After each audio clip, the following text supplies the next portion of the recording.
We all think we know the story of King Kong in New York City, right?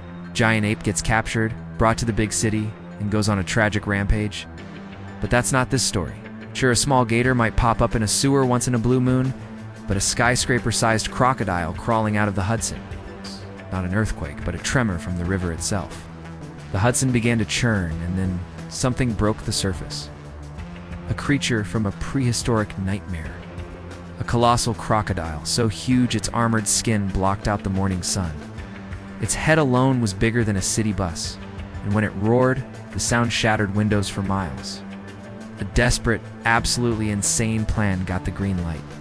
Deep in a top-secret facility, built around the long-denied truth of Skull Island, another monster was waiting.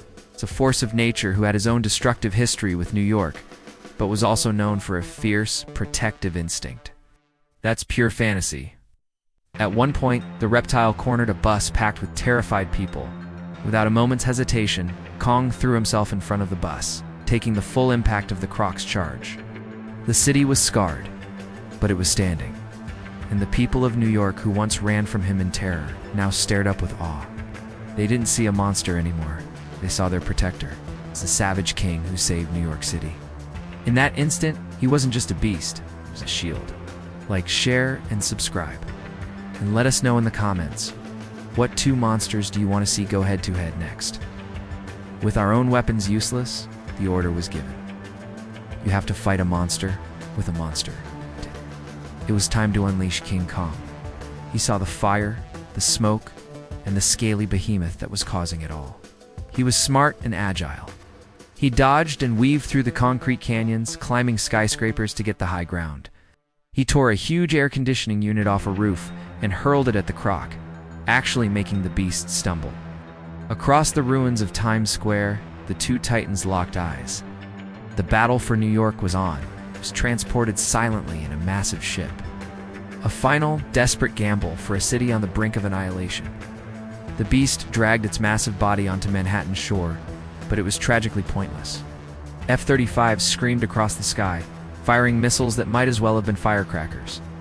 They just exploded harmlessly against the Croc's impenetrable scales. The beast seemed more annoyed than hurt. He grabbed the crocodile by its massive snout, wrestling its jaws away from the city and its people. With a truly heroic effort, he lifted the entire creature, slamming it into the side of a skyscraper. Using his intelligence, Kong forced the reptile's jaws open, and, with one final, triumphant roar, he ended the threat for good. Swatting a billion-dollar fighter jet out of the air like a fly, turning piers into toothpicks, its tail whipped around like a wrecking ball, and in a single, devastating swing, it ripped the George Washington Bridge from its moorings, sending it crashing into the river below. The monster began its slow, steady march into the city, and the streets became canyons of pure chaos as people ran for their lives. Still, what if it wasn't?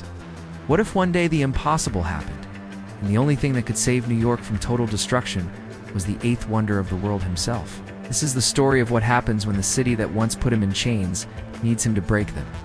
It's the story of a monster becoming a hero. Now let's be clear, this is a total what if. It started without any warning. Panic hit the streets like a tidal wave. Humanity fought back, of course. Down below, Abrams tanks opened fire, their shells just bouncing off the monster's hide. The crocodile barely even noticed as it crushed them underfoot, turning our best weapons into scrap metal. The message was coming in loud and clear.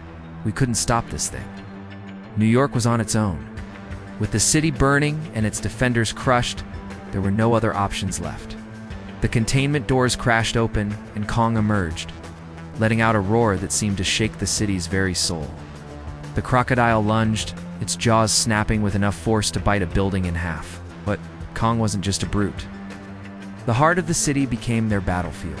The crocodile's tail flattened entire city blocks, while Kong's fists sent shockwaves down the avenues. Injured and furious, Kong fought with a new fire.